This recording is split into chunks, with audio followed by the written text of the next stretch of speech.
You've spent your whole life defending yourself. From childhood, you were told to explain your mistakes, to justify your actions, to prove you're not the villain in someone else's story. And yet, have you noticed? The more you defend, the weaker you feel. Think about it. Every time you scramble to explain yourself, what are you really doing?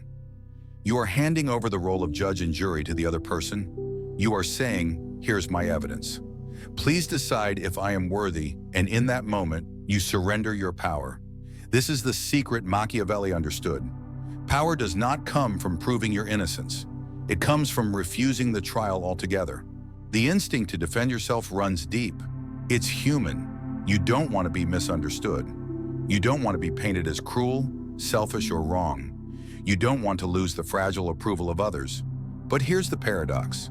The more desperately you chase approval, the more respect slips away.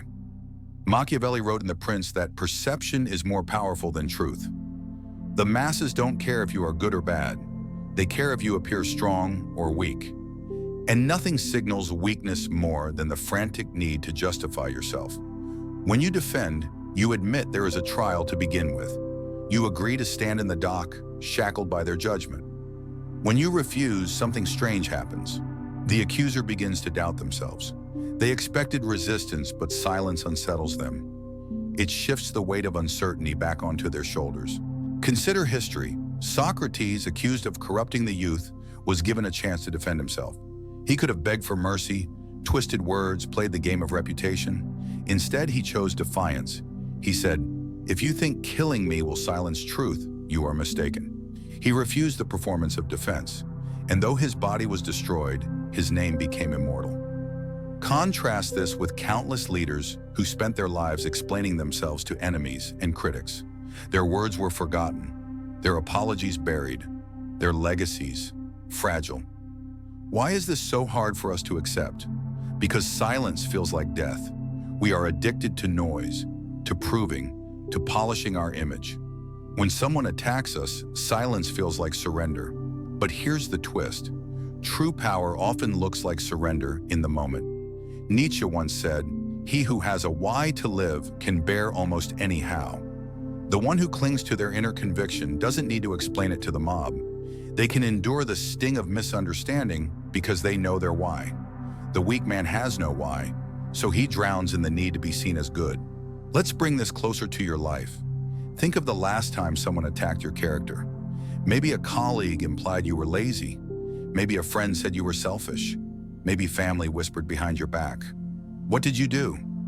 You explained. You justified. You gave them your soul's diary, hoping they'd understand. But did it work? Or did it only dig the wound deeper? Here's the uncomfortable truth. Defending yourself often convinces people you have something to hide. The louder you protest, the more guilty you seem. Silence, on the other hand, creates mystery, and mystery is power. Plato once described the allegory of the cave, where men mistake shadows for reality. If you step into the light, they will call you mad. If you try to explain the truth, they will resist. If you defend yourself, they will laugh. So what do? You stop defending. You let their laughter echo against the cave walls, knowing it is only the noise of shadows. Think of Martin Luther standing before the Diet of Worms, accused of heresy. He could have groveled, defended, begged for mercy. Instead, he declared, "Here I stand. I can do no other." No defense, no justification, only conviction. And that conviction shook empires. But let me ask you, why are you still defending yourself? Is it because you fear being abandoned? Because you fear being unloved? Because you fear that if they misunderstand you, you will no longer matter? Look deeper. The truth is, you defend because you don't fully believe in your own worth. Somewhere inside, you've agreed with your accuser. Their words pierced you because they echoed your secret doubts. This is why silence is so terrifying, because silence forces you to face yourself. If you refuse to defend, you must live with the possibility that they hate you, that they think you are guilty, and the question becomes, can you live with that? Here is the strange liberation. Once you realize you can, you are free. Free from the tyranny of explanation. Free from the endless cycle of proving yourself. Free from the fragile chains of approval. Bonhoeffer, writing from a Nazi prison cell, said, Silence in the face of evil is itself evil. But notice, he did not mean silence as weakness. He meant silence as complicity. There is a difference. Silence in defense of your character is strength. Silence in the face of injustice is cowardice. One preserves dignity, the other destroys it. Let me tell you a story. There was once a king accused of cruelty. His advisors urged him to defend himself before the people. "Explain your kindness," they begged. Instead, he did nothing. He let the rumors spread. And while his enemies wasted their breath weaving lies, he quietly built monuments, roads, and laws that endured for generations. Centuries later, no one remembered the accusations. They remembered the empire he left behind. You have two choices.